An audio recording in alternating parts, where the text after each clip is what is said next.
Hey guys, sorry. She's throwing a hissy fit because I hit the live button. And she wants to play with the keyboard this morning. Oh my goodness. I hope everybody is doing well on this Monday morning. It is a rainy and gloomy and kind of cold. It's in the 40s, but it's just a blah kind of day. I am back on the grid.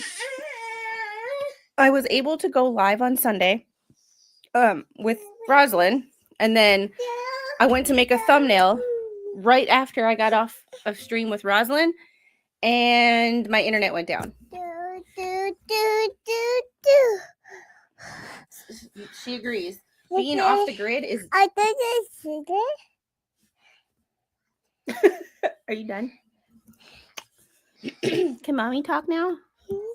No. Okay. So we're going to, it was kind of a rather rough weekend, and the fact that I wasn't able to stream all weekend, I feel behind but clueless at the same time. I have all these Dr. Joe. I had no internet on Saturday and then Sunday afternoon, so I had no time to go through or download these documents. And I have so much. You done? Are you silly this morning? Girl, your hair. You would think that I never brushed her hair, because the minute I brush it, she goes, and that's what she does. So I hope everybody is doing well this morning. We are going to go through some Dr. Joe documents in this good old what I call Dr. Good Hair versus the medical industrial complex, because everybody loves Dr. Good Hair. And I don't know one person who loves the medical industrial complex. There's a reason I don't work in healthcare anymore, and the medical industrial complex is most of that reason. Feel like I was working to not actually being able to help anybody. Hope everybody is doing well. Oh, hey Peachy, and I hope you are feeling a little bit better than you were the other day. Thank you for going live. Need something to take my mind off the back pain. Well, here's baby squid for you. And these she's not actually supposed to be playing with, but she's not smart enough. Well, she's not coordinated enough to open them yet. They are rollers. So instead of shredding a paper, you can just roll it out. She can't open them yet, so we're good. Like when she can open them, then I'm in trouble. Unhung Hero, thank you for getting Let's Get Spicy. Oh no, I have them in here. Start the stream with a garlic clove. Also some hometown news for you. They're proposing to build a Buc-ee's in Oak Creek at the exit south of Highway 100. Ooh, a Buc-ee's south of Ryan Road. Girl, you can't have any of these. I'm sorry. Oh. Okay, here it is. Garlic clove down the hatch.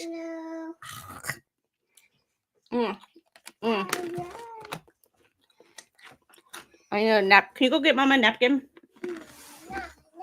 No? Okay. Well, at least I tried.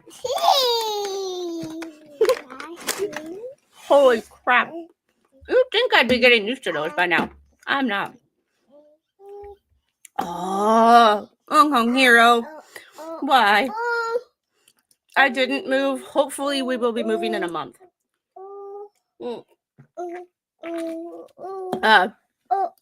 I had to go to Walmart. No, we don't put them in our mouth. Oh no! I had to go to Walmart on Saturday, and that's how I was walking. Oh my goodness! It just hurts. Yeah. Hey Musi, how are you? Sorry I wasn't able to respond to you yesterday on Discord or Messenger or wherever you wrote me. There was a cell service and internet interruption, and I was Amish for the weekend. Oh, and the thing that hurts the worst right now, Flash Fan, is with it being so dry. And if you look at my top lip, I did not get lip injections. Yesterday, Baby Squid and I were playing, and she kicked me in the face, and she my tongue or my lip hit my teeth and I split my lip open. So my lip is quite swollen right now. And it's not, I didn't get injections. Me injured. Holy crap. Oh. All right. So we are going to get into. You done? Yeah. Okay. As long as you're done. Oh, flash it. It's hot. All right. So, yeah. Oh, hey Eric, how are you? Good morning from the UK. Good afternoon from the UK. What is it like? Like 1 something there for you? 1:30? Oh. And she was fine playing by herself, didn't want anything to do with me until I hit that live button and she hears that intro music and then she's like, here. Oh, yeah, a good old kick in the teeth. That's pretty much what it was. She likes to, swing in various, her body in various places, and we don't have that awareness and that proprioception to know where our body is in relation to other people quite yet. Oh, 2:37. Okay. Thanks, Musey. You're my my UK timekeeper. Okay, I'll take this. You take that. Okay. All right. So we talked about in a stream a few weeks ago, about Dr. Goodhair. He was one of the expert witnesses in the Maya Kowalski Take Care of Maya trial, where she sued her and her family, and the estate of her mother sued Johns Hopkins All Children's Hospital in the Tampa area. And Dr. Goodhair started a YouTube channel, and I loved talking to Dr. Goodhair. He was a former chief medical officer.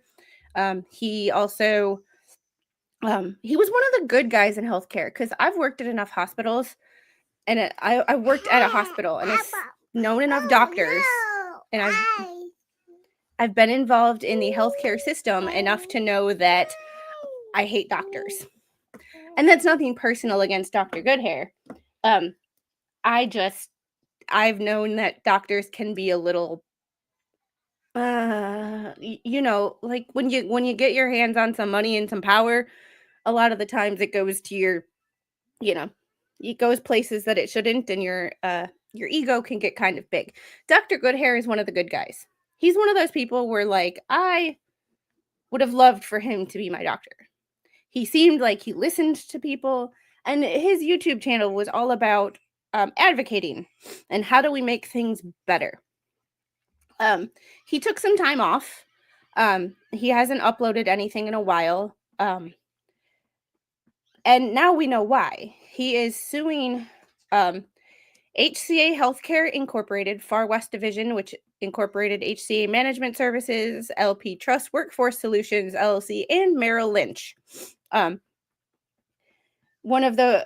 Because his stock options were taken away. He was unlawfully, or what I believe is unlawfully, fired. Not told.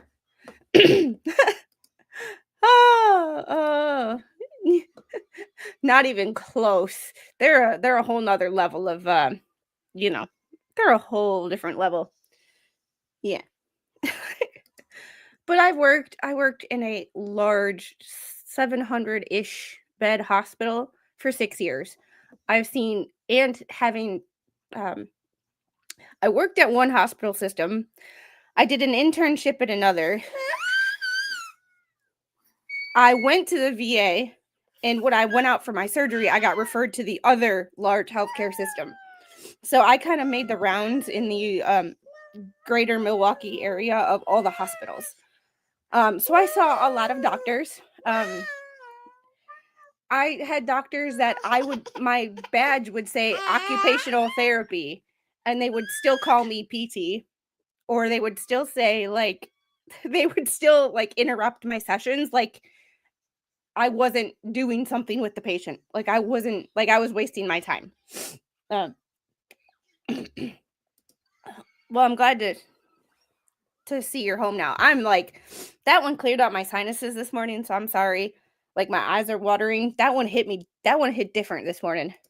It's Dr. Squid. No, it is not doctor. I am not a doctor. I have a degree in occupational therapy assistant, and I was working on going back for my bachelor's and my master's when I moved.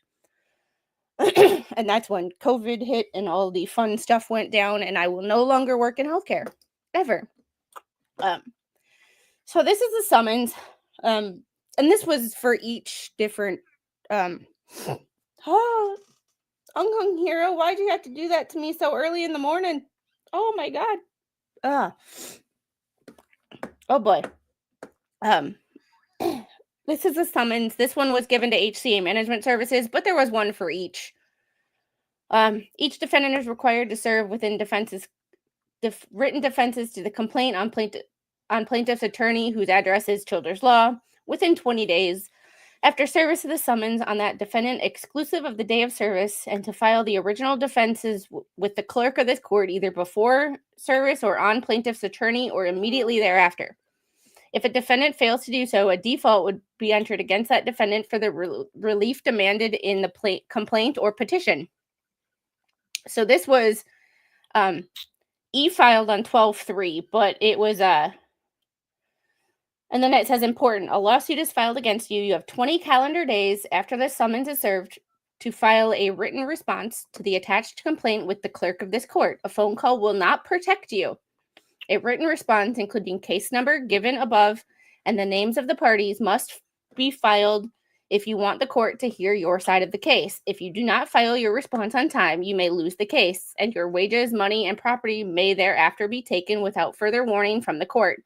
There are other legal requirements. You may want to call an attorney right away.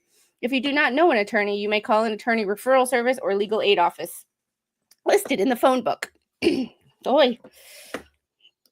Yeah, thank you. Thank you for that. Morning, Gabby. How are you? Morning, beautiful people. Yeah, that one got me good. That one got me good. Oh no. Oh no. Oh no. Are you going to sit down there? Your OT dismissed you like a hot potato. Now, if anything happens, I have to make another appointment to get help. Ugh. And I don't know how it works in the UK, so I'm not even going to begin to assume. But sometimes you're in a, what I like to call a gray area. Here in the US, the OT and PT need a skilled service. So we can't just do exercises with you. There has to be a reason. So if you're too high level, you might be too low level to do certain things that you used to do, but too high level for skilled services. It's the gray area gap. And that is why I got the corrective exercise specialist certification. And that is my new goal, is to help those gray area people.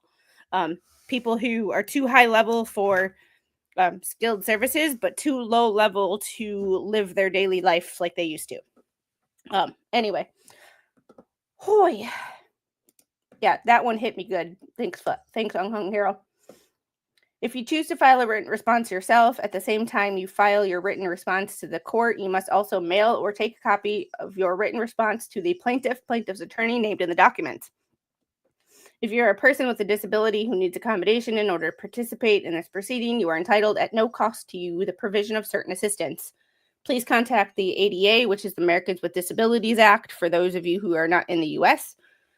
Coordinator, Hillsborough County Courthouse, and then the address at least 7 days before your scheduled court appearance or immediately upon receiving this notification. I'm probably going to need to do physical therapy for back. I need to build core muscles to support my lower back and continue to get this extra weight off. I'm in the same spot. That was part of my my huge pain over the weekend, and Friday was miserable. Friday I was walking like I was 150.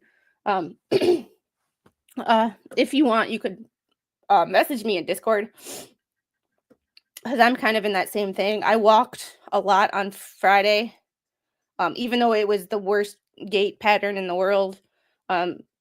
Saturday I had a little less pain and I kept walking, and then yesterday I was able to jog intervals and do some yoga, And today I still have pain, but it's that tolerable pain that I have every day. It's not the debilitating, I can't get out of bed and leave me the hell alone. Um, I can't do anything. I can't function because this pain is making every aspect of my life suck. Um, Today it's back to the normal, like my hips hurt, my back hurts, but it's not crazy like it was on Friday. I am in that where I haven't worked out as consistently as I used to. I've been gaining weight, and I when I gain weight and I don't work out, that's when I hurt. So I have to work out even though it hurts like hell to get back to that happy medium, because there's too little of a workout and I hurt, too much of a workout and I hurt. I have to find a nice little happy medium. And good morning, Roy. So glad to hear that your wife is doing a little bit better. And Captain, good morning. Long time no see. All right. So this was basically a summons that was given to each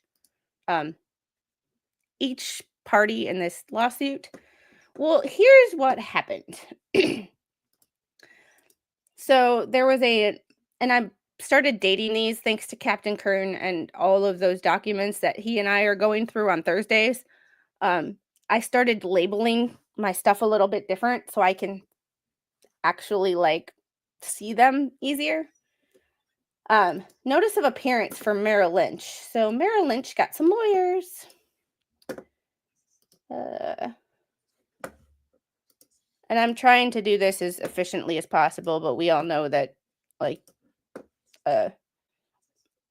StreamYard does not cooperate very much in that. All right. Dr. Joe versus Big Healthcare.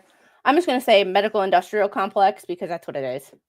And this is all about money and compensation that they promised him that they did not give him. Yeah.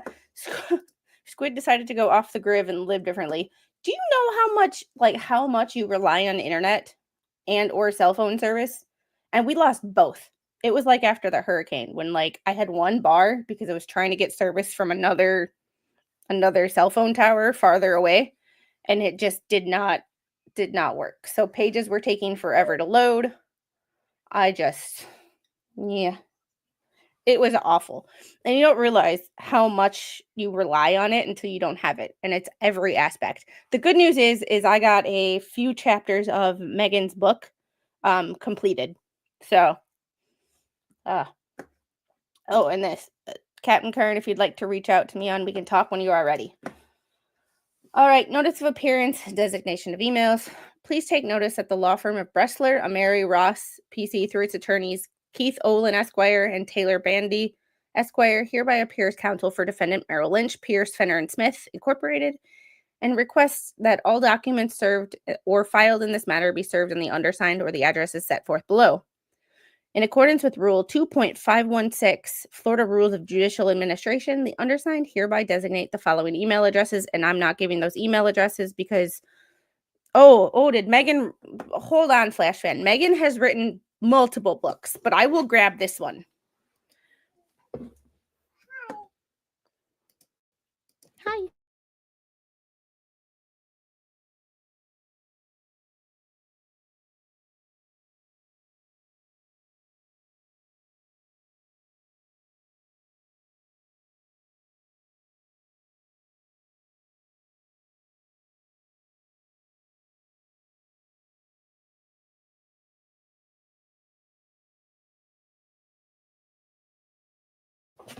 All right. This is Megan's book. So it is like a textbook. It is 666 pages long. Randomly. It's Shut Up, the Bizarre War That One Public Library Waged Against the First Amendment. It is about a library in the suburbs of Chicago who went a little off the rails with went a little off the rails with a few things. Woohoo! All right. Yeah, that's what you get for not following her, Flash fan. She wrote a few books, but that's just one of them. Good morning. How are you? All right, and I'm not showing the email addresses because YouTube will yeet me and get me demonetized. Speaking of that, I don't even think I did something that I need to do. Alrighty.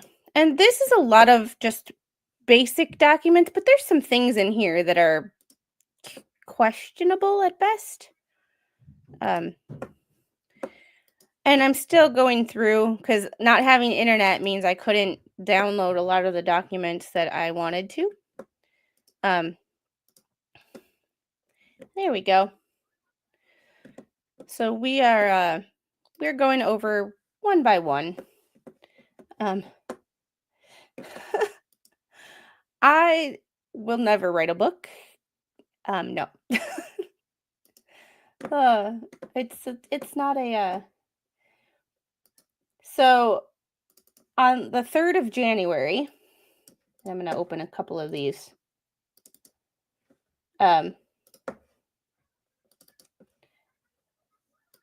This one first.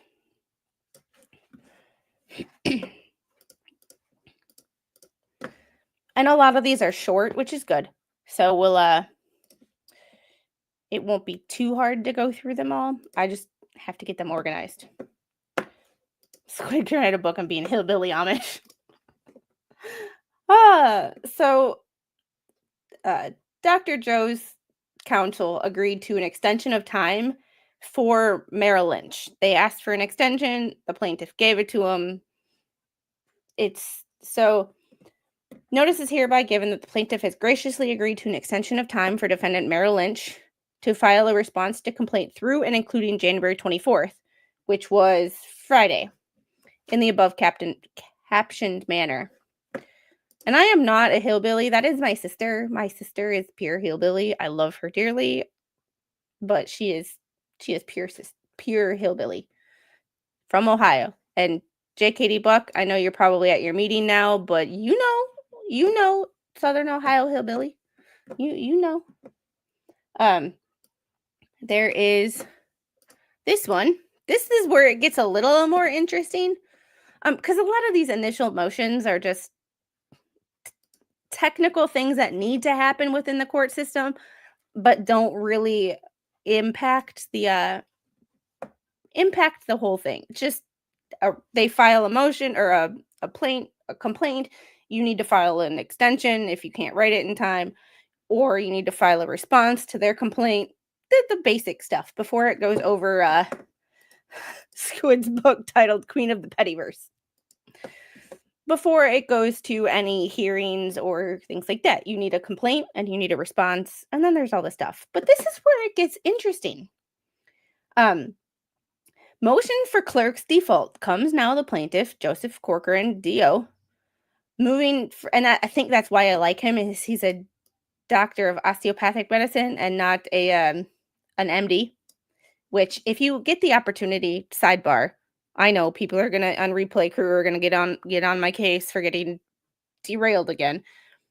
If you have the opportunity to choose your primary care doctor and you see a DO, I would choose anybody with a DO over an MD.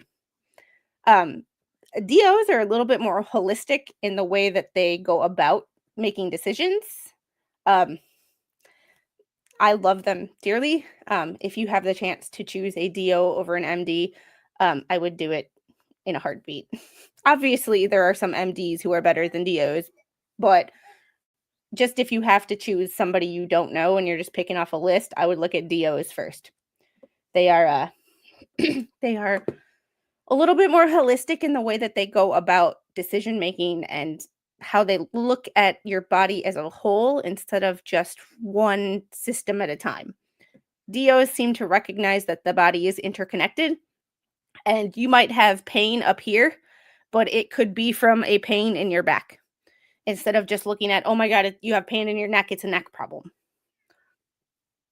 Just my personal experience being gaslit by healthcare professionals for years and working with healthcare professionals for years. Moving for an entry of default by the clerk against defendant HCA Inc. further known as HCA Healthcare Incorporated, failure to serve and file an answer or any other document in this action as required by the Florida Rules of Civil Procedure on the undersigned. The complaint summons differentiated case management order was served on December 16th, 2024 by process server. A response to the complaint was due by January 6th, 2025. This was filed on January 8th. Certificate of conferral. I certify that a conferral prior to filing is not required under Florida Rules of Civil Procedure 1.202. And this was filed by Selden Childers and Nick Whitney. And for those of you who have been following me with the Take Care of Maya updates, Nick Whitney is the lawyer who left Anderson, and they're having a parting of the. It's almost like parents getting a divorce. It's sad to watch, but I'm calling my primary doctor today to get another X-ray on the right side of my back where my damaged nervous system because it's been really hurting. Oh, I hope it's nothing serious. Oh. Ugh. And then that was filed. And then guess what? On the same day, a default is entered again in this action against defendant Far West Division Inc. for failure to serve or file any document in this action as required by law. Clerk of Court, Victor D. Christ. Ooh, so Far West Division, whatever, I can't exactly remember everything he wanted from Far West, but they are now got a default judgment. Oh, because this is what happens when you F around and you find out, you know? All right. And that's kind of all the ones that I was able to download before my internet went psycho. So there is a few motions for default. There's actually 3. So this might not actually go a whole lot of places. I'm opening these up in tabs since I haven't downloaded them yet. Motion for. The problem is it just says motion for clerk's default and it doesn't say which one, like which actual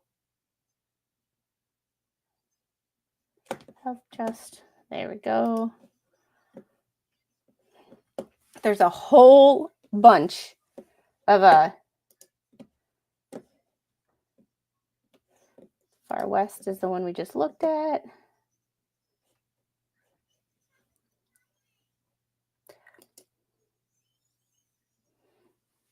There's a whole bunch. HCA Far West Health Trust.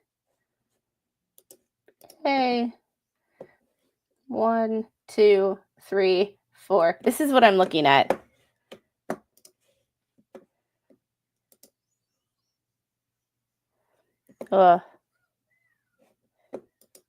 Wait, what? Are you talking, or Flash Fan, are you talking to me? We didn't lose power. We just lost cell and internet. So we still had power. We just didn't have any means of communication with the outside world. So this is what I am currently. Whoa. That was weird. This is what I'm looking at. So you can see there's motion for default by clerk. 1, 2, 3, 4. And then 1, 2, 3, 4 defaults. So this is there was default judgments against. And this is what happens when you have so many documents and tabs and windows open. Things get a little iffy. Yeah, it's usually just closed. I usually have the things open, but because there's no sun, and it's pretty dark in here today, uh, I don't know how quick it works in the USA, but in the UK, I've been waiting 2 years for an operation on my shoulder, which I've just had, and I'm waiting now for 2 more operations on my hands. And that's where people who want universal health care here, they always look at, well, you don't have to pay for it. You don't have to pay for it. You pay for it in your taxes, but then you get situations like this. And I you get situations like this, and that's my concern because our healthcare system is is awful in the sense of like the amount that it costs and the um for-profit health for-profit healthcare systems and for-profit insurance companies. Insurance companies don't like to pay for things that you would think that would be obvious. When a doctor recommends something, the insurance company is sometimes like, I want a second opinion or I want a third opinion. So it's one of those things of like, well, this is the other side of the coin. Hey, Malin, and I'm good today. Internet seems to be holding up. So I can possibly film that video where I go over the timeline that you asked for. And morning, AT1, when review on the mobile Chernobyl. Friday I was in pain, so I couldn't really do anything. I couldn't sit in this chair for more than like 5 seconds. But Saturday we didn't have internet, and Sunday we had internet for a little bit, and then it went down again. So today it's back. I don't know how long it's back, but it's all over Georgia. I'm assuming it's in other states too. But it's like our estimated time of return here was like 9 to 12 hours, something like that.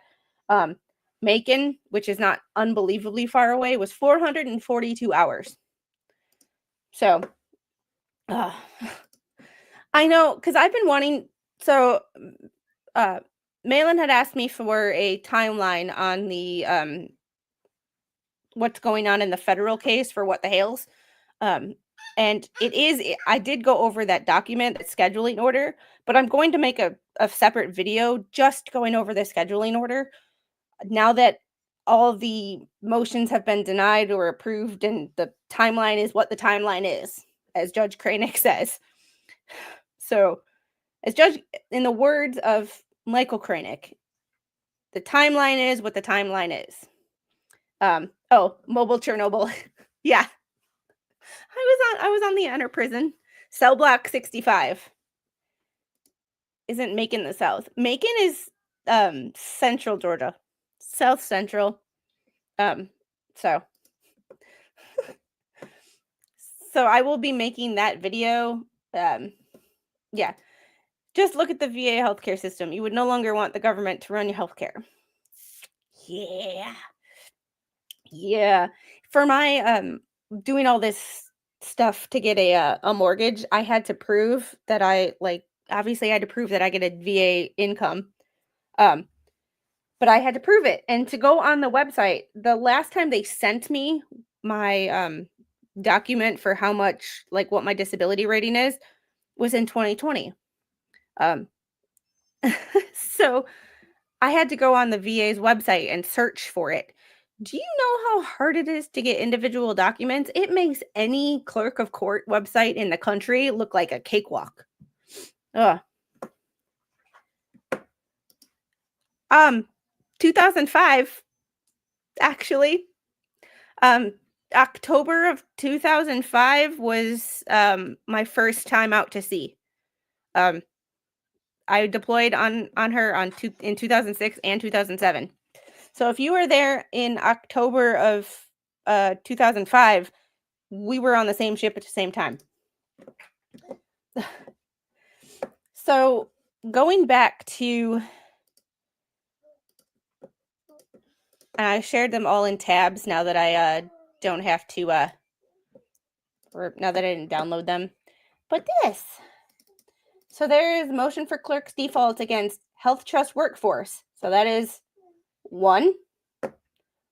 this one. So 2, Far West Division.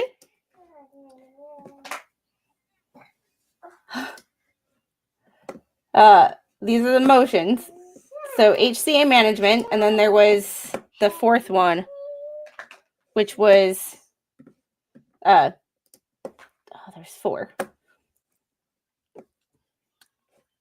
Here we go. I'll open the defaults. The default entered.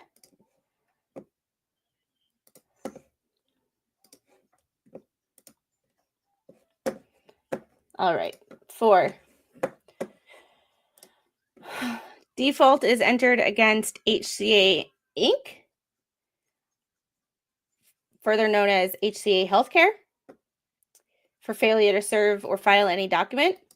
Far West Division, HCA Management Services, and Health Trust Workforce.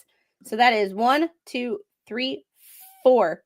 The only remaining defendant is Merrill Lynch. So it's interesting to me that they didn't want anything. HCA Healthcare didn't seem to want anything to do with this. It's yeah, I have the mobile app, but I don't like the mobile app. It's harder for me than the website. Miss You last day was February 2005. It was Macon, not Bacon. You're just hungry. Go eat. Go eat. All right, and then we have another notice of appearance. So Daniel Buchholz with the firm Holland & Knight, LLP, hereby gives notice of his appearance as counsel for the defendants HCA Far West Division, HCA Management Services, and Health Trust Workforce, and requests that all further pleadings and documentation or notices be provided to the undersigned counsel at those addresses. What's interesting is you already had a judgment against you. So why are you now all of a sudden wanting to represent those people? You already had a default judgment. Huh? Make it make sense. Make it make sense. Did they forget that they had a lawsuit pending against them? I just don't, like... All right. Then there's this beauty. Notice of filing notice of removal. Defendants HCA Inc., Far West Division Inc., HCA Management Services LP, Health Trust Workforces Solutions LLC, collectively defendants filed a notice of removal in the U.S. District Court for the Middle District of Florida, Tampa Division, pursuant to 28 U.S. Code 1332. A copy of the notice of removal is attached as Exhibit A. By filing this notice, defendants have effectuated removal of this action to the United States District Court for the Middle District of Florida, Tampa Division. As a result, the Hillsborough County Circuit Court is prohibited from proceeding further in this action unless the action is remanded. Copies of all future pleadings and papers filed in the United States District Court must be served on the undersigned counsel. Footnote 1. The complainant named HCA Inc., HCA Healthcare Inc. as a defendant. HCA Inc. and Healthcare Inc., however, are two separate and distinct entities. Upon further information and belief, plaintiff intended to sue HCA Inc., but erroneously named HCA Inc. HCA Healthcare Inc. For convenience and purposes of this notice, only HCA Inc. joins the following of this notice and will treat complainant's reference to HCA Inc., Healthcare Inc., as referring to HCA Inc. only. HCA Incorporated expressly reserves all rights. So they filed it. They wanted to move it to federal court. But why didn't you file this? Why didn't you file this before there was a default judgment against you? Yeah, and that's the other problem with, that is the other problem that I have with big healthcare, is it can be multiple umbrellas for the same entity. And it's so confusing. And you realize that just because a doctor has privileges in the hospital and you see them in that hospital doesn't mean they work for that company. So it's good morning, Spawn Trooper. But I don't understand from a layman's perspective. And I need to have either Jedi Jess or another lawyer, someone smarter than me, because that's most anybody. Why didn't they file this way before there was a summary judgment, basically a default motion or default judgment against them because they didn't respond in time? I would think that you need to file this, that you remanded this or remanded it to federal court before you had a default judgment against you. But that's just my personal, hey, Mary. But this is just me not liking big healthcare and thinking that big healthcare is trying to pull some shady shit. Like, when I see this, my first instinct is that the big healthcare and the medical industrial complex is trying to pull some shady shit. Shady shit. Yep. Yes, and this is where it gets... Like when baby Squid was born, she spent 3 hours in the NICU because she was tiny. She was healthy, but she was tiny. So if you're under a certain weight, they have to go to the NICU to get checked out. We received a separate bill from the neonatal partner group who those doctors were employed by. Not the actual hospital, but those doctors that were operating as employees of that hospital, but were technically employed. They had privileges in that hospital, but they were not employed by that hospital. If it seems confusing, that's because it is. And that is how one doctor can have privileges in multiple different hospital systems, is because they're employed by this one group who can go to this hospital, who has a contract with this hospital system, this hospital system, this hospital system. So they can go anywhere. It's purposely confusing because it creates, in my opinion, it creates loopholes. Because like Peachy said earlier, yep, the radiologists and anesthesiologists, they're usually employed by a group, and that group has contract with the hospital. It keeps the hospital from being liable. It's a loophole because the hospital says, well, they aren't technically employees, so we're not liable for their actions. And then the hospital, the group that they're employed by, says, well, they were operating in this hospital, so technically we're not liable. It creates this gray area of shit. What are my thoughts on Medicaid? Every state has their own, like here it's Peach Care, Wisconsin it's Badger Care. It is for those who need it. I think it's great for those who need it. But I have noticed people who could potentially work, get insurance, and not need Medicaid purposely don't work so they can keep Medicaid. I've seen it with my own eyes. So when I say I believe there are people abusing the system, it's because I've literally seen it with my own eyes. People who choose not to get better.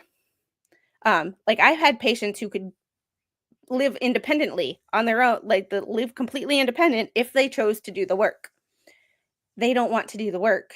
I've had patients literally tell me, I'm not effing doing this when it comes to home exercise programs, when it comes to actually participating in therapy, because if they get too high of a level, Medicaid won't cover their stuff anymore. So they choose to purposely remain at a lower level so that they get free stuff.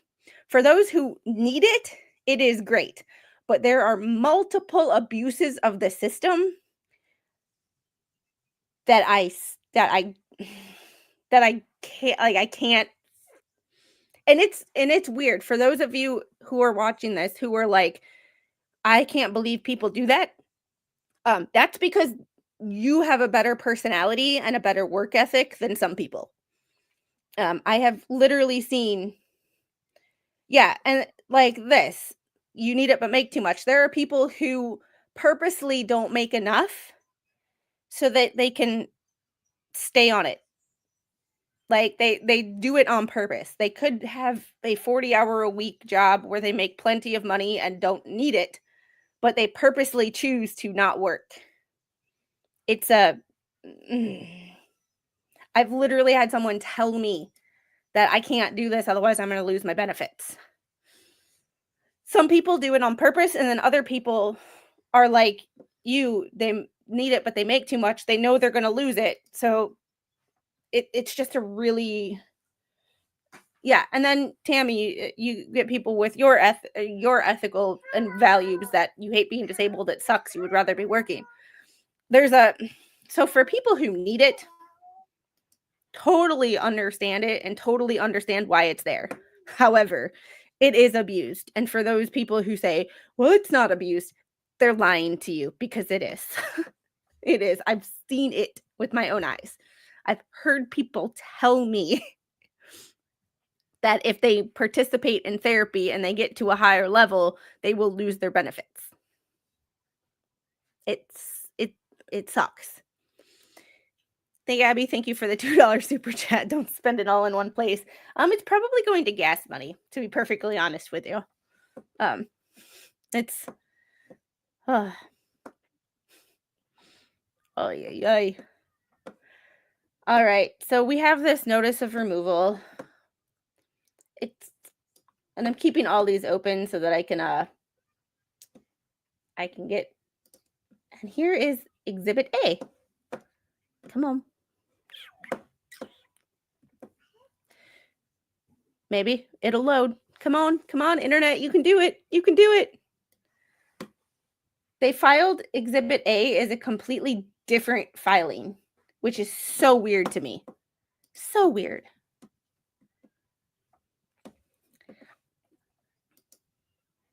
I've said it before that I would get more benefits if I quit working, but wouldn't, because then my kids wouldn't have a better quality of life. There's no point in quitting. And it's like being stuck between a rock and a hard place. And I believe it's there for people who need it. I wish there was a way where we could stop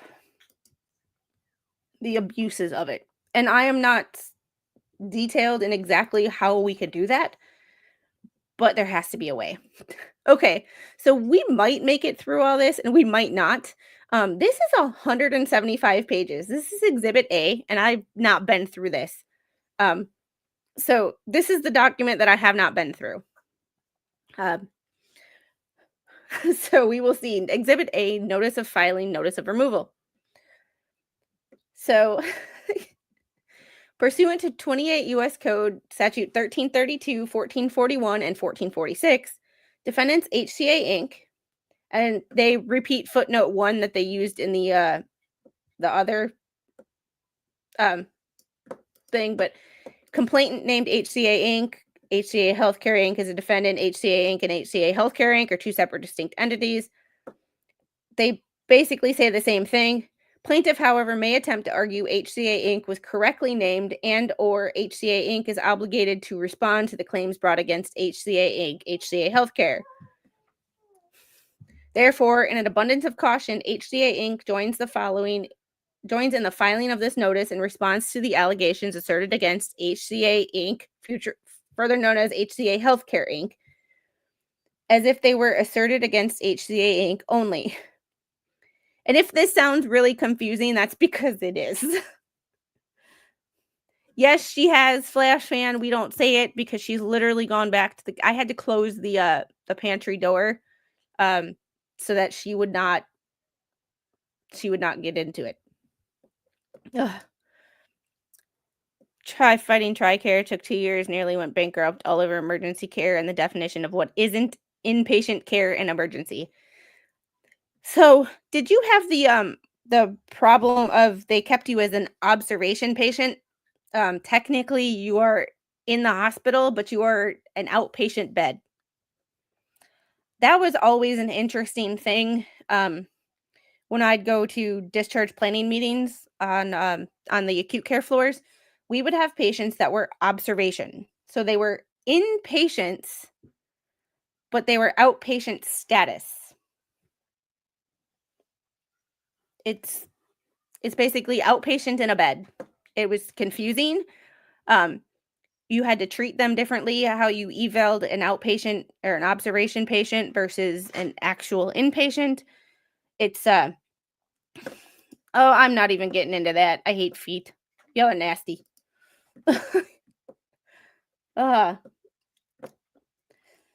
Far West Division Inc., HCA Management Services LP, and Health Trust Workforce Solutions LLC, collectively for purposes of this notice, defendants remove this action from the Circuit Court of the 13th Judicial Circuit in and for Hillsborough County, Florida, case number 24 CA-009465, the state court action, to the U.S. District Court for the Middle District of Florida, Tampa Division. In support of removal, defendants stating as follows, the background. Yes. Yes. That's my name. I haven't changed it. You want that? It's empty. No, can you go throw it in the garbage for me? Thank you. Thank you. I love you. Appreciate you. That's not the garbage. Okay, whatever. Yeah, I hate insurance companies. Insurance companies are the devil incarnate, in my opinion. Yeah. You have someone who's not a healthcare professional by any means, telling a doctor what they should or should not prescribe. And a doctor wanting one thing and insurance saying, no, find something else. We're not going to pay.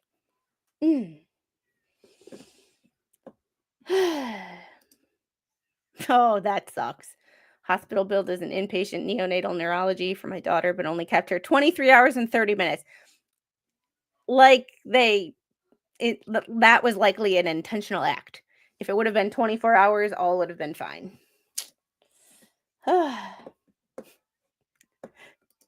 It's like, Sarah Boone, it's my name, don't wear it out.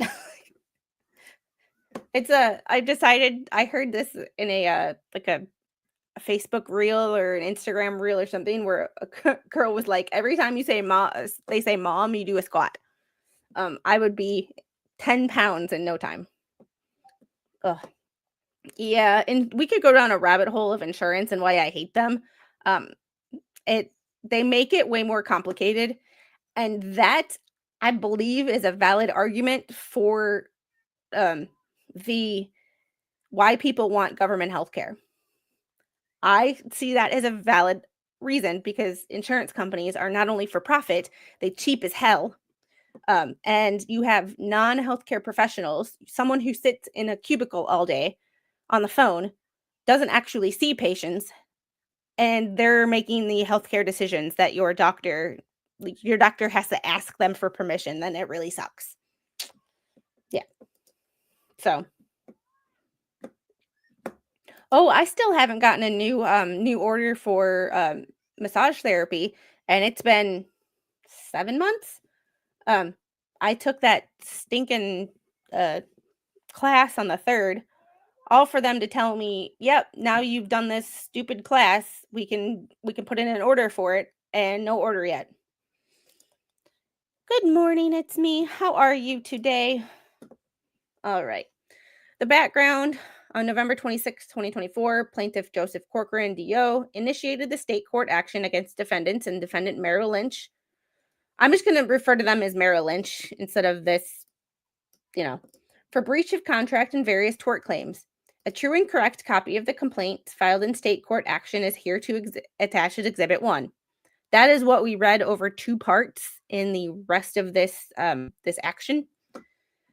I'm not going to go through and read it again. If y'all want to see it, it's read in its entirety in 2 different videos. On December 16th, 2024, defendants were purportedly served with a copy of the summons and complaint through their respective registered agents. This case became removable on December 16th, and defendants are filing this notice of removal within 30 days thereof. This notice of removal is timely filed under 28 U.S. Code 1446B. There's my issue with this. Okay? you knew that state court action had to be responded to in 20 days, otherwise you'd get a default judgment. The U.S. District Court was 30 days. So why did you not file your notice to remove it to federal court before that 20 days, before you had a default judgment against you? That is the loophole. I don't think they should be able to get away with the fact that they're doing this within 30 days for just because the federal court is 30 days. Well, the state court was 20 days and you didn't respond. So you should not be able to file this in district or in federal court because you effed up the state action. Just my personal opinion. But that's just me being nitpicky because I am a do it on time. You said you do it by this date. You have to this date to do it in state court. You're basically ignoring the state court and telling the state court that they don't matter. Because you want to file it in federal court. It does not make sense. And it is not. I know federal court and state court are different, but if you basically tell the state court that you don't care about their timeline, you should be punished. And not just with a default judgment. You should not be able to file it in federal court because you didn't follow state court rules. You didn't follow Florida's rules of judicial. I can't remember it's A. I can't remember it right now. My attitude's getting to me because I hate healthcare. I hate the medical industrial complex. I hate them. Hate them. Hate them. Merrill Lynch consents to removal of this action to this court. Then why did Merrill Lynch not... See, Merrill Lynch, I believe, should be the one who can file it in federal court because Merrill Lynch actually responded to they actually responded in state court. Even though they wanted an extension, probably to move it to federal court, they still filed a motion in state court and acknowledged that this was filed in state court. They didn't ignore it. And I believe that the rest of these defendants just ignored the state court and basically said the state court doesn't matter. Like,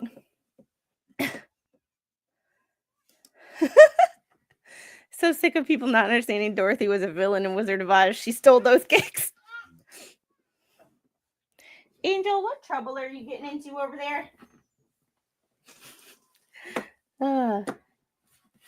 Jurisdiction and venue. This action is removed on the basis of diversity jurisdiction pursuant to U.S. Code Statute 1332 because the amount in controversy exceeds $75,000 and the lawsuit is between citizens of different states. The parties are completely diverse because defendants and Merrill Lynch are citizens of different states than plaintiff. Plaintiff is a citizen of Florida, and no defendant is a citizen of Florida. A corporation shall be deemed to be a citizen of every state and foreign state by which it has been incorporated and the state or foreign state where it has principal place of business. 28 U.S. Code Statute 1332 C1. Partnerships and limited liability companies are citizens in each state where their partners and members are citizens. So wouldn't that, by default, make them a citizen of Florida, considering they operate in Florida? Huh?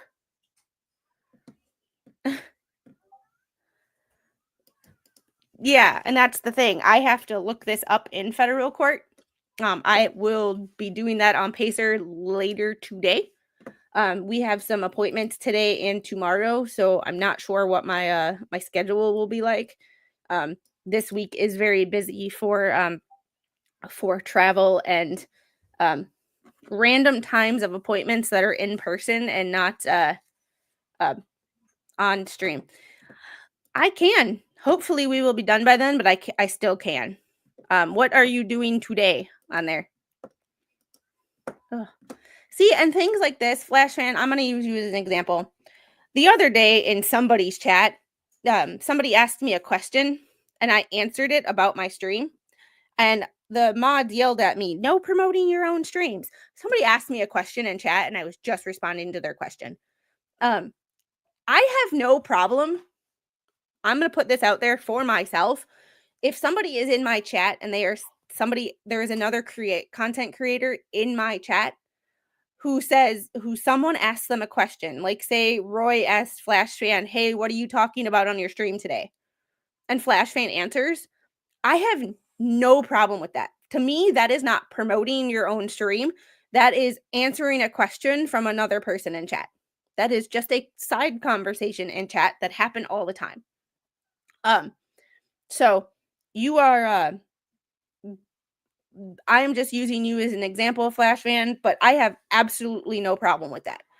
And I kind of have a problem with other, not other creators themselves, but their mods, going a little overboard on talking about your own stream. And promoting your own channel. To me, that's not promoting your own channel. That's asking a question and answering it. Side note. We are reading the, nothing wrong with self-promo if you use it wisely. Like if Flash Fan came in here and said, everybody come watch me. I'll be on AJ's stream at noon talking about this case, without anybody actually asking him where he was going to be today, that's a little different. But like, if Flash Fan asked Captain Kern what time he was streaming today, and Captain Kern answered, that is not self-promotion. That is answering a question from another person in chat. I have no problem with that. And I have issues. I take exception to people who their mods go above and beyond and block people for answering a question from somebody else in chat. And if you know who you are, you know who you are. Not like you watch my channel anyway, but I don't give a shit because I don't watch yours. Just saying.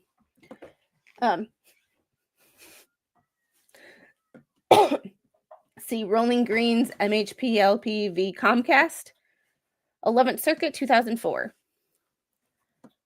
Well, yeah. See, but that's the thing. Like, it's not your style, but you didn't, like, you wouldn't have self-promoted. You would have just answered a question from another person in chat.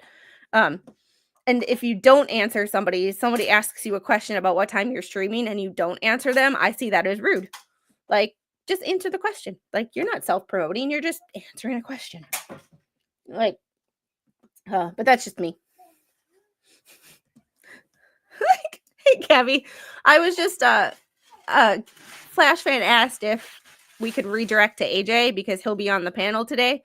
And it just made me think of when somebody's mods decided to call me out for self-promotion when somebody else in chat asked me what I was talking about on my stream today, or if I was streaming today or something like that. And all I did was answer their question. I didn't say, hey, come on by, or hey, do this and do this.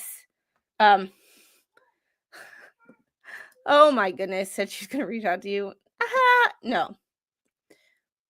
No. No. I don't. Yeah, that's a no. It's a negative, ghostwriter. Defendant HCA Inc. is a Delaware corporation with its principal place of business in Tennessee. Footnote 2. Defendant Far West Division Inc. is a California corporation with its principal place of business in Nevada. Defendant HCA Management Services LP is a, quote, foreign limited partnership, and none of its partners are citizens of Florida. Defendant Health Trust Workforce Solutions LLC is a foreign limited liability company, and none of its members are citizens of Florida. Footnote 3.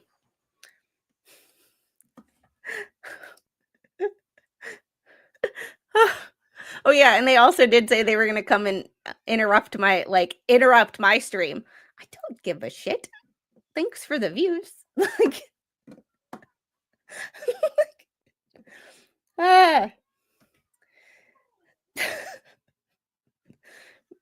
Merrill Lynch is a Delaware corporation with its principal place of business in New York. Footnote 4. Therefore, defendants and Merrill Lynch are citizens of different states than plaintiff. Footnote 2. Although the complaint does not expressly allege HCA Inc.'s state of incorporation or principal place of business, the company's public filings on the Florida Department of State's website reveals HCA Inc. State of incorporation is Delaware, and its principal place of business is located in Nashville, Tennessee. See American Marine Tech versus World Group Yachting, Southern District of Florida, 2019. Because the Sunbiz filing is publicly available on the Florida Department of State's website, sunbiz.org, the court may take judicial notice of such records. I know, he was entertaining, right? I kind of miss that. I kind of miss that. They'll be timed out. But see, that's the thing. What are they going to do? They can't derail me any more than my chat actually does. No. So you only go on Lisa Lee's after she gets to do 100 foot of flight line and a gallon of relative bearing grease. And maybe a bucket of compressed AIR. And the keys to the aircraft. If you know, you know. That is an inside joke between me and AT1, or if anybody else has ever worked in aviation. Yeah. The 100 foot of flight line really got me. I've never fell for any of that stuff, but an AE that I knew fell for the bucket of compressed AIR. If you are confused by that one, break it down. Compressed AIR in a bucket. Make it make sense. She actually fell for it. Footnote 3.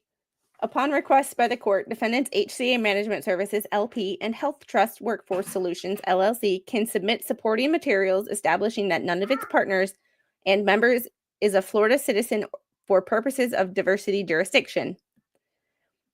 Although the complaint does not expressly allege Merrill Lynch's state of incorporation or principal place of business, the company's filings on the Florida Department of State's website reveals Merrill Lynch's state of incorporation as Delaware, and its principal place of business is located in New York, New York. There we go. Oh. Good Witch dropped a house on her sister in Wizard of Oz and stole the shoes. Dorothy wore dead grandma's shoes the whole show. Stop showing all this crime to your kids. I mean, you're not exactly wrong. Prop wash solution? Yeah. I don't know. The amount in controversy exceeds $75,000, exclusive of interest, attorney's fees, and costs. For example, the complaint alleges defendant HCA converted it to its own use and enrichment SARs that were the property of plaintiff in the approximate value of $2 million. Additionally, the complaint alleges that as a direct and proximate result of defendant's breaches of their duty of care, plaintiff lost the value of his SARs, amounting to approximately $3 million at present value. Pay the man. Just pay the man. Just pay the man. Duh. We had our own pranks and tanks, sent the newbies for a box of protocols and squelch oil. I probably would have fell for that. But, I'm aviation, not tanks. Furthermore, the civil cover sheet filed with the complaint states plaintiff estimates the value of his claims is more than $100,000.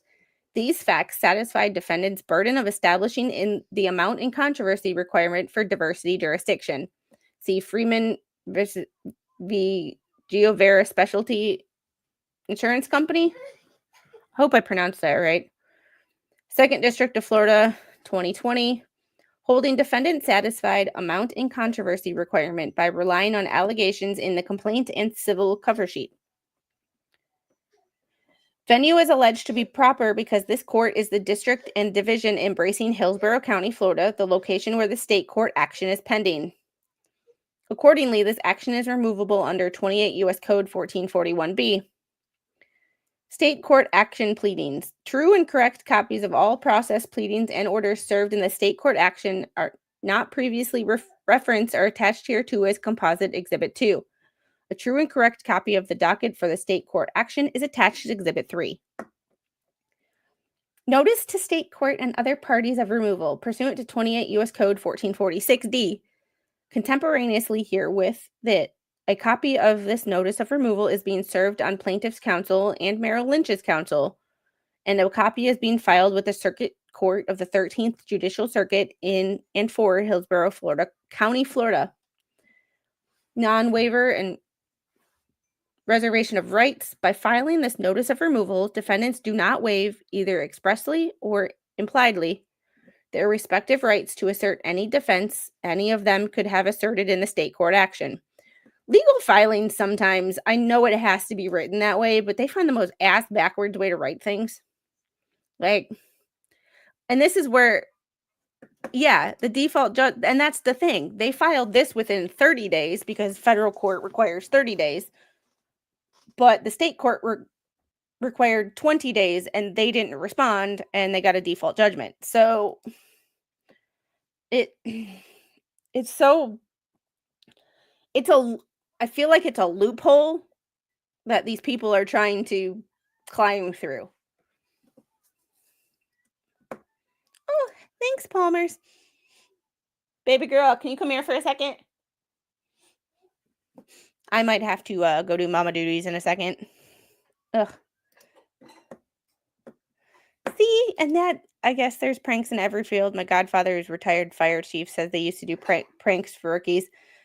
I feel like it's in every, yeah.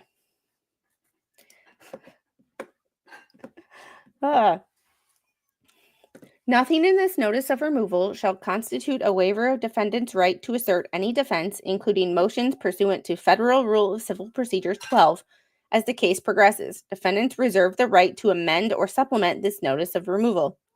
Wherefore, defendants respectfully submit that this notice of removal complies with the statutory removal requirements and respectfully request this action be removed in its entirety from the Circuit Court of the 13th Judicial Circuit in and for Hillsborough County, Florida, to the United States District Court for the District of Florida, Tampa Division. This court assumes full jurisdiction of this cause, and this court take all further action deemed just and proper. And this was the 14th of January. They had till the 6th of January to respond in state court, and they did not. So, this is filed by Daniel Buchholz, which he was the one who filed that, if you remember from a few minutes ago. He filed the, I'm trying to find all my open stuff. He filed the notice of,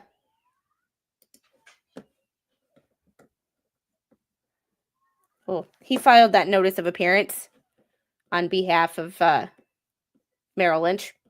Now we know why. So, Exhibit 1, this is the original complaint. We read it already, so we're just going to skip through it. But TLDR, he was promoted, moved. It didn't work out because he was too far from his family, wanted to come back to the Tampa area, agreed upon a certain compensation package. They apparently removed him and didn't follow through with their compensation package. And his compensation package is approximately worth $3 million that he never received.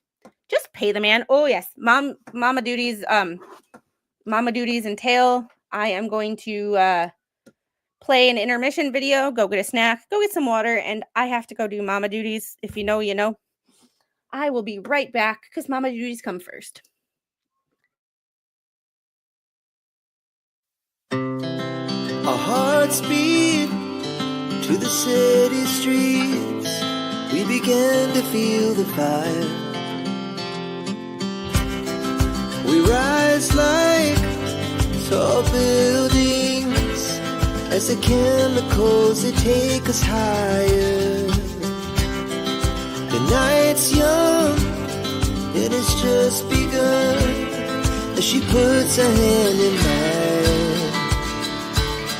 We wanna chase the night, wanna dance to the light, pull the stars from the sky, just two hearts running wild.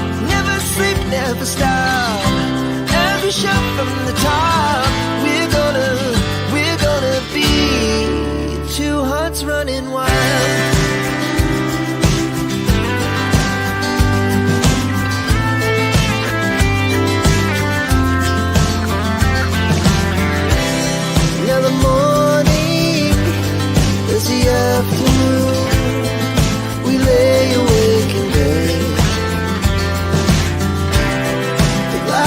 loud as the hours pass. We're gonna do it all again. We wanna chase the night, wanna dance to the light, pull the stars from the sky, just two hearts running wild. Never sleep, never stop, as we shout from the top. We're gonna be, we're gonna be two hearts running wild.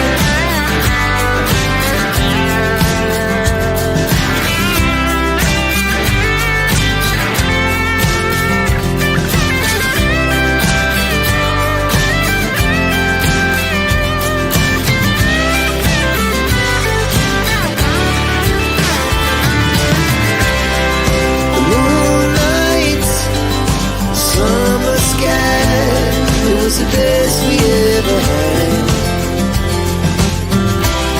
And we'll stay on forever, we'll never have regrets.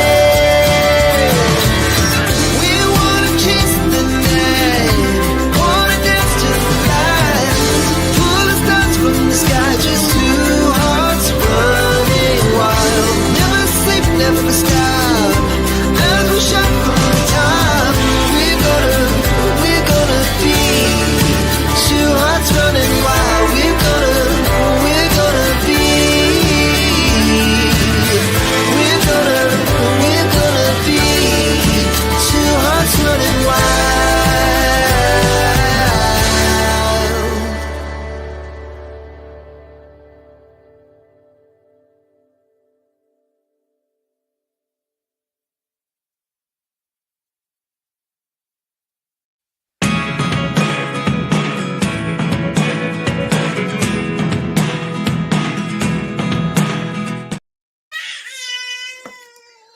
Hey guys, thank you for your patience. Come here. Come here, baby. Okay. She might go get me a snack that she wants. How is everybody doing? Thank you for your patience. Mama bear duties always come first. Hey Patrick, how are you? How are you doing? I feel like I haven't seen everybody in a while, but maybe that's just me because I was on pain and Amish hiatus. All right. So we are going through, this is what the original complaint, and they are just repeating it for the federal court. I understand it has to be done, but if you, why have so many not hit the like button? Yeah, that's a good question. Please hit the like button. We are trying to get to 5K by summertime. So this is all the counts against all these defendants. Just pay the man. It would have been really easy to just pay the man.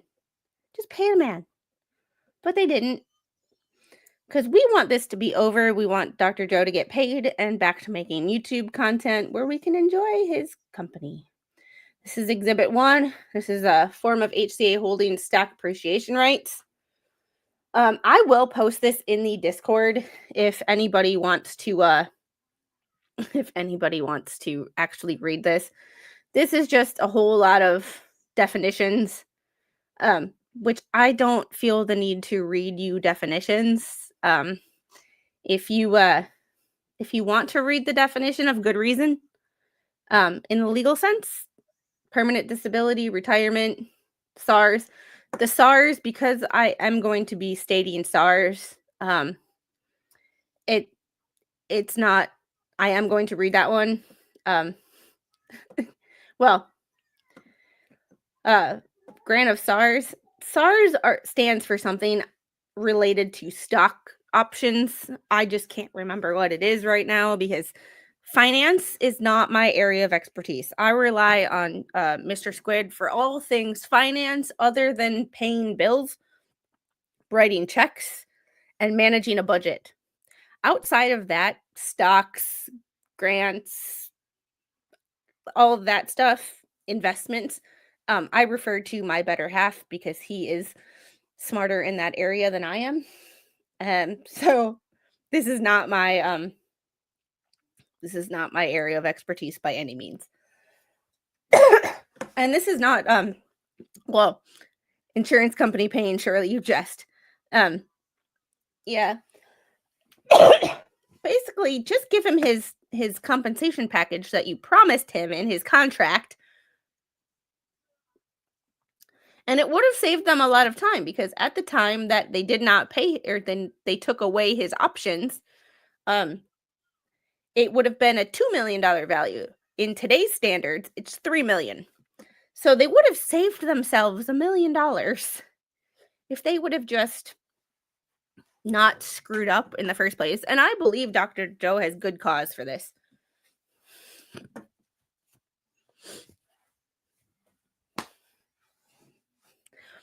My better half is an AO, and so is my tattoo guy down in Jacksonville. So, you know, you can choose that one how you will. They know what they know, and they don't know what they don't know. Sometimes it's just the fact that they don't admit that they don't know something. There's the problem.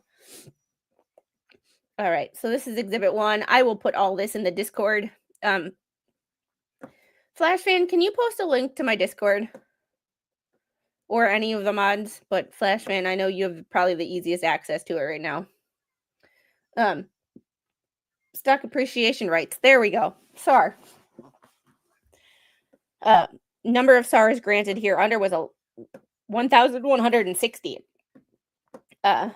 Base price of all SARs granted here under was $173.12 on February 3rd, 2021. So there you go. Stock.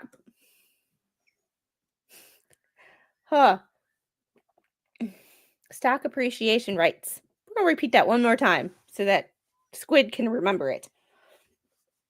Stock appreciation rights. This is just more definitions of what it is. More stuff that I don't find important to go over on a stream. Not only because it's just legal definitions, but it's boring as shit. So I don't feel the need to confidential exhibit 2. Why can they put confidential exhibit 2 and it's public, it's a public thing.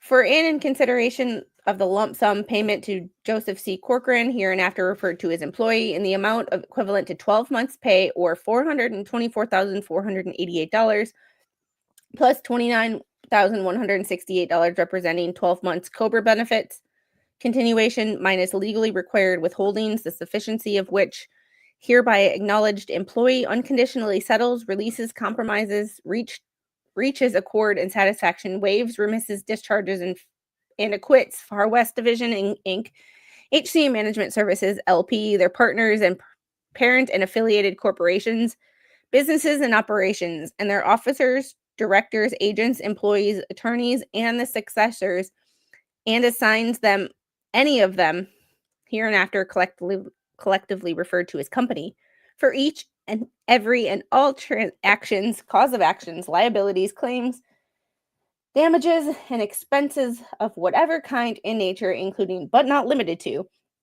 any and all costs and attorney's fees, which employee has now or has or which employee and employees, heirs, executors, administrators, successors, or assigns may ever have up to the date of this agreement, including but not limited to. I like how this is legal language, but you notice how much of a run-on sentence this is? You ever notice in the fine print? Well, technically, COVID is a SAR. It's a acute respiratory infection. So it's SARS-CoV-2. Yes, it's different. Same acronym, different meaning.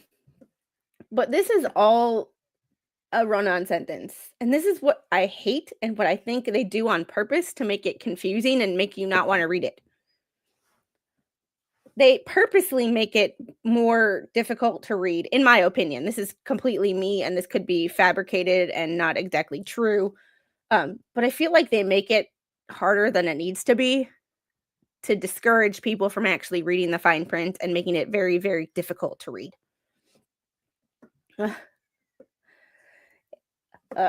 Or assigns may ever have up to the date of this agreement, including, but not limited to, any claims arising under Title VII of the Civil Rights Act of 1964, the Fair Labor Standards Act 42 U.S. Code 1981, the Age Discrimination in Employment Act, the Americans with Disabilities Act, the ADA Amendments Act of 2008, FMLA, the Employee Retirement and Income Security Act, the American Recovery and Reinvestment Act of 2009. This is all one sentence, by the way. The Genetic Information Non-Discrimination Act, and any and all state or local statutes or ordinances, any and all torts or claims in equity, and all known and unknown and anticipated claims of whatever kind and nature, and any and all claims in any way relating to or arising out of employees' employment on or March 1, 2022 separation from employment with the company, other than employees' rights to receive a full year share of incentive reward under the company's Performance Excellence Program on or about March 11, 2022. Oh my God, this is still one sentence. And any other accrued benefits as required by law, including the vested portion of employees' account under incentive compensation, retirement, or deferred compensation plan. One paragraph, one sentence. Oh my God. Employee agrees not to disparage or denigrate to any person's firm or other organization any aspect of the relationship between employee and company, nor the character of companies, agents, representatives, products, services, or operating methods, whether past, present, or future, and whether or not based on or with reference to their past relationship, provided, however, that this paragraph shall have no application to any evidence or testimony requested of employee by any court or government agency. Oh my God. Oh, that hurt my mouth. It hurt my jaw just talking about it. And he signed it. Right there. Employee hereby agrees to cooperate with and assist the company in any dispute, grievance, litigation, or administrative claim involving any matters relating to the period of employee's employment by the company. The company hereby acknowledges that employee is entitled to reimbursement for reasonable associated expenses. Employee understands and agrees that this agreement is a confidential matter between employee and the company, and agrees not to disclose any person or entity except employee's legal counsel and financial advisor the terms of this agreement, provided, however, that this promise of confidentiality shall have no application to any evidence or testimony required by any court or government agency. Ooh. Just an FYI, TCM channel is showing the Nuremberg trials and other events today, remembering the 80th anniversary of the liberation of Auschwitz.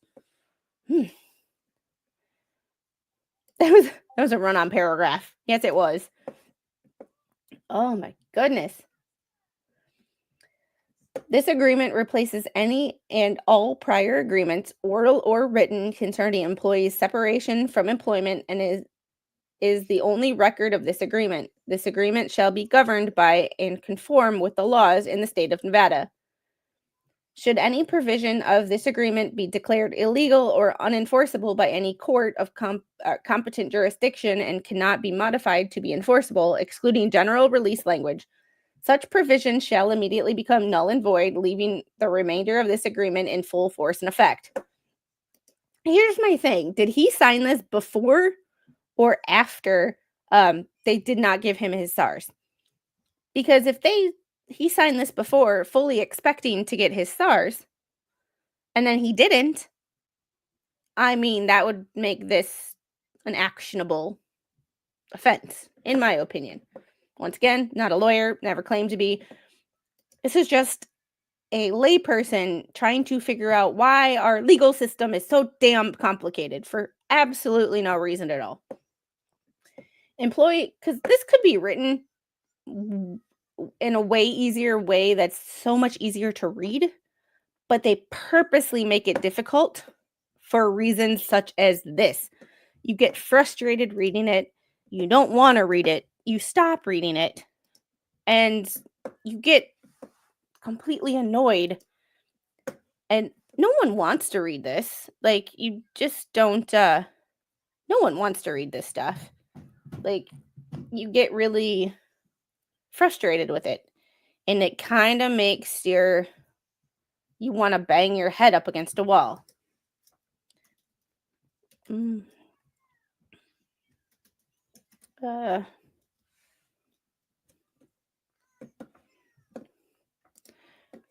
right. If squid is reading a run-on paragraph, does that mean she's a running squid? Yeah, my legs and my fat ass don't allow me to run. If you piss off Squid, does she ink you? I mean, I don't know. See, in like 10 or 15 years ago, I probably would have got upset by some of the things that people say and do. But now it's like, I really, really, really, really think that people underestimate the amount that I really, really, really don't give a shit. I believe some people think that I say this in jest, but like, I do it to my own dad. Like, he will be talking to me about something about like what's going on in my life, and I'm like, I don't know, because I don't care. Like, I don't put any, like, he would bring something up and I'm like, I don't put any stock into that or any time, because to me it's doesn't matter. I don't care. So yes, purposefully, yeah, and that's a word that I can't say. That's a word that chat that's a word that I just can't say. Squid be tuning people out. Yes, I learned how to just tune people out. Like, I just don't care. Like, certain things, I just don't care. Like, I don't have the time or effort or energy, for that matter. What are you doing, Tink? What are you doing, girl? Yeah.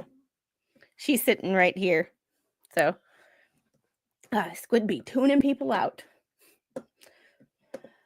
Oh, boy. Employee acknowledges that company offered at least 21 days to consider the terms and conditions of this agreement, and employee has voluntarily chosen to execute the agreement on the date of its execution and evidenced by a signature. Employee also acknowledges the company provided employee an opportunity and advised employee to discuss this agreement and its consequences with an attorney of employee's choice. Further, it is agreed that employee has 7 days following employee's execution of this agreement to revoke this agreement by written notice, and any payments made pursuant to this agreement will occur after the conclusion of the 7-day period or as specified herein. So, I get that he signed this, but did he sign this thinking that with the implication that they were going to actually pay him his SARS or give him his SARS, and they didn't?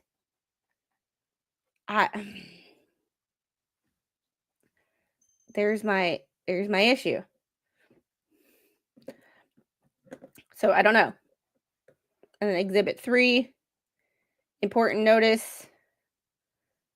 notification of change in status. We have been notified by HCA Healthcare Inc. brokerage account that your employment status has changed. This change in status may affect any outstanding awards previously granted to you. This is the part right here where I don't know if he knew that, or they implied that he would still get things that were granted to him and they wouldn't be revoked. Your awards may be valuable, therefore please take the time to review the information below. This is in accordance with the terms and conditions of your plan and your award agreement, if applicable, which are in all events the governing documents for your award. Oy, oy, oy. So he has 129 performance units, stock appreciation rights, restricted stock units.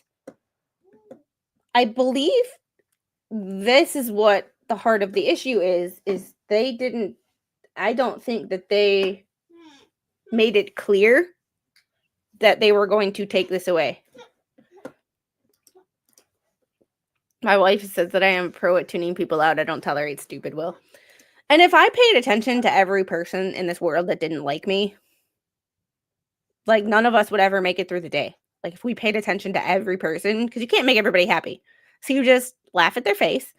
And the funny thing about it is here's my 2 cents on the matter. I don't care about the opinion of someone who I didn't know existed before they made a smart ass comment to me. I can't care about somebody that I didn't even know existed. Like that's the basic heart of the issue. Like I didn't know you existed until you decided to be an asshole. So you can be an asshole. Like doesn't affect me before I knew you, and it doesn't affect me now that I know you exist. Oh, that's the heart of the issue. And it's really, really hard to care about people that I've like, yeah, that I didn't know exist. It just, and or people that when I turn off my computer, they don't exist anymore. A lot of you guys I talk to off of YouTube, which is what makes this community so awesome, is that we are actually friends. Like we talk on other platforms other than YouTube. To those who don't like me but have never actually spoken to me on any other platform besides here, I don't care. Don't know you, don't care. Don't know you, don't care. Now a Flash fan going, Squid, I don't like you anymore, I'd be like, whoa, what happened? What'd I do? What went wrong? But if a random, Karen says that, she doesn't like me because I curse too much or, I get derailed too much, it's like, okay, then don't watch. There's a million channels on YouTube. Go find somebody else. Like, all right. So these were the options that he was given and that weren't given, that were taken away. I just don't understand why this was such a big deal. Like, just give the man his options and settle and shut up. Like, just go your separate ways.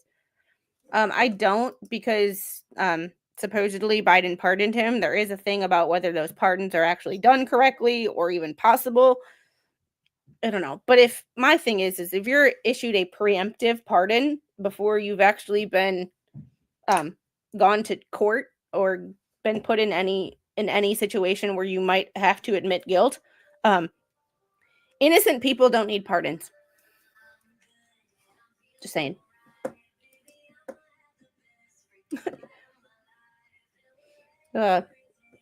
Exhibit 4, clarification regarding equity grants. And a lot of this obviously is an email, and it's redacted. This was hi, Dr. Corcoran. I hope this email finds you well. Oh, thank you. Appreciate that. I needed that. Thank you, baby girl. I hope this email finds you well. I'm writing to address the recent discussions we've had regarding the handling of your termination from your equity eligible roles as division CMO and the subsequent vesting of equity grants. Upon reviewing the circumstances, can you turn the volume down, please? Or if you're going to listen to that, can you go in the other room? Because mommy doesn't want her stream demonetized for, oh, you're going to try to plug it back in? We're going to turn that down. You can listen to it, but you got to go over there because... You want water? Okay. Here. There you go. Ugh. She likes to play music on the iPad and dance. The problem is my stream will get copyright struck because she will, I don't want her or my stream to get copyright struck because the little wants to dance. Volume down, please. No. Selective listening, not selective hearing. Hearing's done with your ears, listening's done with your mind. Yeah, you hear things, but it just goes in one ear and out the other. Upon reviewing the circumstances surrounding your termination effective March 1st, 2022, it has come to our attention that there were discrepancies in the processing of your termination, particularly regarding the vesting of PSU and RSU shares. Due to this error, you received vesting of 884 PSU shares and 193 RSU shares to which you were not entitled.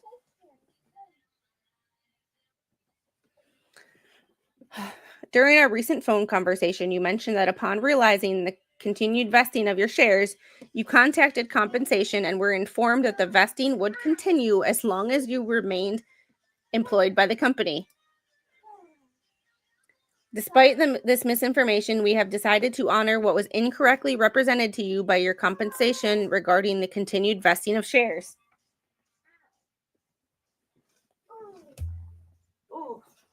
We're going to put that right there. In light of this, we have agreed to treat January 20th, 2023 as your termination date, considering your employment with Health Trust Workforce Solutions ended on this date.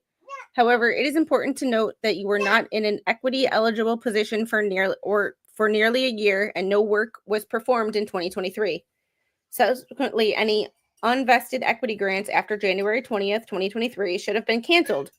Unfortunately, due to a system error at Merrill Lynch, further vesting of RSUs and PSUs occurred. See, and that right there, due to a system error. Well, that system error is y'all's fault, so you can't take it back. That's like winning the lottery and then getting it taken away because, oh, we had a system error and your numbers weren't exactly right. It's like, no, you can't take money back. Like, 105 PSU shares with an exercise date of 1/29/23. 88 RSU shares with an exercise date of 2/3/23. And 105 RSU shares with an exercise date of 1/29/24. While Merrill Lynch managed to recover the 105 shares improperly vested in 2024, the 193 shares that were improperly vested in 2023 had already been sold, making recovery impossible. Well, whose fault is that? Consequently, the company has decided not to seek recovery of the value of the 193 shares that were mistakenly vested in 2023. Regarding your SARs, you were informed that you had 180 days after your separation to exercise your vested SARs. We acknowledge your frustrations and concerns throughout this process. However, we believe that this compromise is fair and equitable given the circumstances. Apparently, he did not think it was the same. Please feel free to reach out if you have any further questions or require clarification on any points. Willette Gatlin, Regional VP of Human Resources. This just... Exhibit 5, another email. Dear Sam, on March 21st, 2022, I entered a separation agreement with HCA and immediately began working with HCA's affiliate, Health Trust Workforce Solutions. Concurrent with that transition from HCA to HWS, my status changed to part-time on HRIS, and my participation in the stock incentive plan was maintained through 2022, 2023, and into the first part of 2024. The HCA stock incentive plan interface maintained by Merrill Lynch reflected the vested stock HCA had granted me under various awards during my greater than 10 years of employment with HCA. On or about February 4th, 2024, I received notice by way of Merrill Lynch and subsequent exchanges with various HCA personnel that HCA changed my employment status to terminated. Pursuant to stock compensation program, I write to provide notice that I would like to exercise my stock grants, including my stock appreciation rights. The stock incentive plan and the associated awards that provide that notice within 180 days of my termination is effective for purposes of exercising my rights.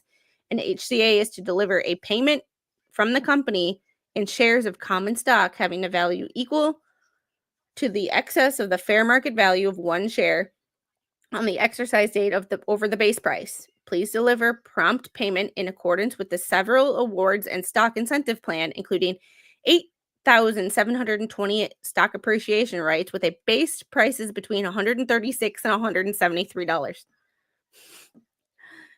Oh, so this is just a big old hot mess, because, and this is basically saying, hey, I am exercising my rights within 180 days. So this email, in my opinion, goes directly against their Exhibit 4. It's so weird.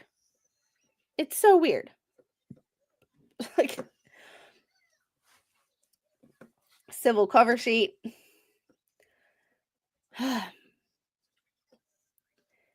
They put the civil cover sheet, but they don't really put complex business court, monetary, remedy sought, monetary, non-monetary declaration or injunctive relief. It's not a class action. Some of the things that they put in here, I don't understand why they put it in here. Like, they're kind of burning themselves. And like, see, we fucked up, and here we go. We fucked up. Here we go. Ugh. Hey, Zoom link. I do have, here's the Zoom link. I will be, if this actually goes to the state court, I will be trying to get on that Zoom call. Just saying. So this is all stuff that we've gone over, and is the state court stuff. They're putting it all in here like it's like complaint filing date 11/26/24, deadline for service of complaint 3/26, deadline for adding parties 4/25, deadline for service under extensions 5/27, court ordered case management conference 6/4 at 2 p.m. Deadline for completion of fact discovery. I have that 6/4 hearing technically written in my calendar. We will see what happens. And I will be going after this. I will be looking up on Pacer to see if any more has been filed in the federal case. We will see. It has only been a couple days. And then this is just all the stuff that we read. The summons, all the stuff that I went over at the beginning of this. The summons to each, I didn't go over to each different person's summons, but I told you guys that the same thing was written to each person. So this is all the documents from the case that we just went over in the state court. I don't feel the need to go over what the state court did again. If y'all want to see it, I will put it all in the Discord under the document section of Dr. Joe versus HCA. I try to keep everything organized there. I'm a little behind just because, it's really hard to upload things to Discord when you don't have internet or cell service. And it makes me so mad because yesterday I was on Rosalind's show yesterday. We did if you haven't checked that out, go check out Rosalind's channel, because we did basically a nomination show. It's Rosalind tells people to go F themselves, not a podcast. We went over why Deucey Boy deserves a Giphy. And if you don't know what a Giphy is, it's Rosalind's well, I have to put it back on there, but it's a Go F Yourself award. And it was a nomination show of why we thought Bubble Boy should be nominated for a Giphy. But my internet worked right up until the end of that. Literally, I logged off. I went to go make a thumbnail for Sunday night's Unhinged show, and I couldn't do it. All of a sudden, it said you're offline, and from there, it was nothing. And like, it came back at like 8:00, but the upload speed was so slow that I wouldn't have been able to stream. Where's the 300 viewers at? I don't know.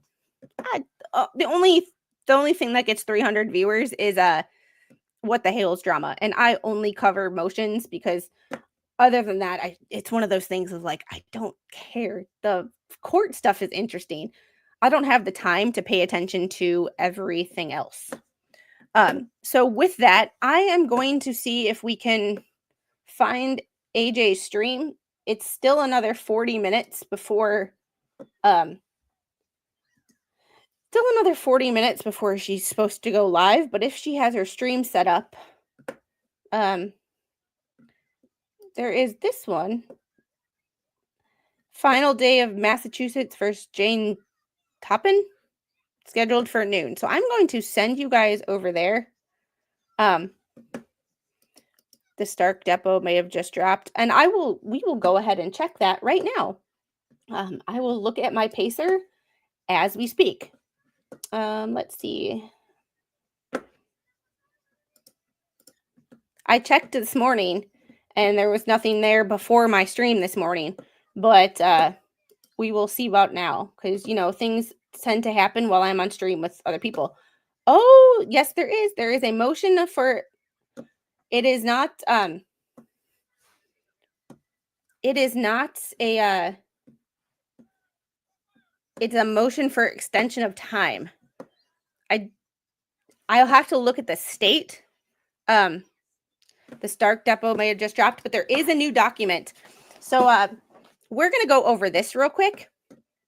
I'm actually going to set up a new stream, and I'm going to read this document, since we have 40 minutes to we have 40 minutes before AJ starts, so I have time to read this new document. So I am going to set up a new document and then just redirect to myself.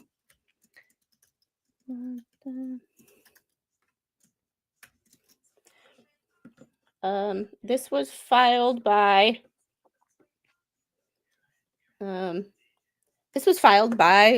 another one, by Bruce.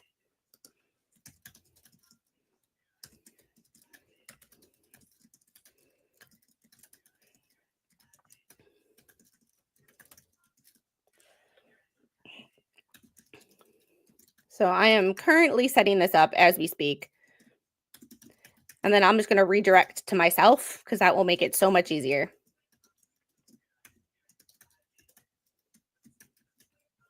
And then that way I don't have to try to go edit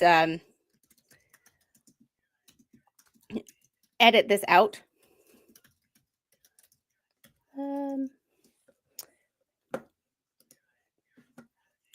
Let's go 25. This is where it gets complicated, because I'm so glad. Thank you, Flash Fan, for telling me about that, because I it's one of those, like, I'm updating my thumbnail real quick.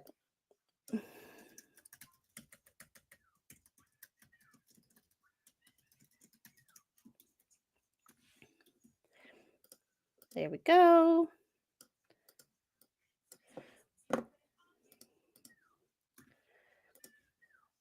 Download. Thank you for your patience with me, because I can do this on the fly, and then I don't have to do it. Oh,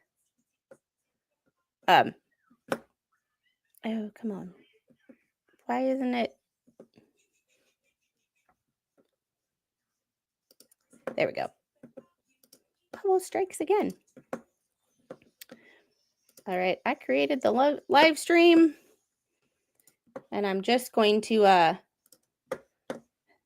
redirect to myself. I love when this happens. It's so weird, but all right. I will see you guys in a hot second. We are going to redirect to ourselves. And then we are going to read this motion. Can't wait. That'll give me a second to download it. Bye, guys. I'll see you in a minute.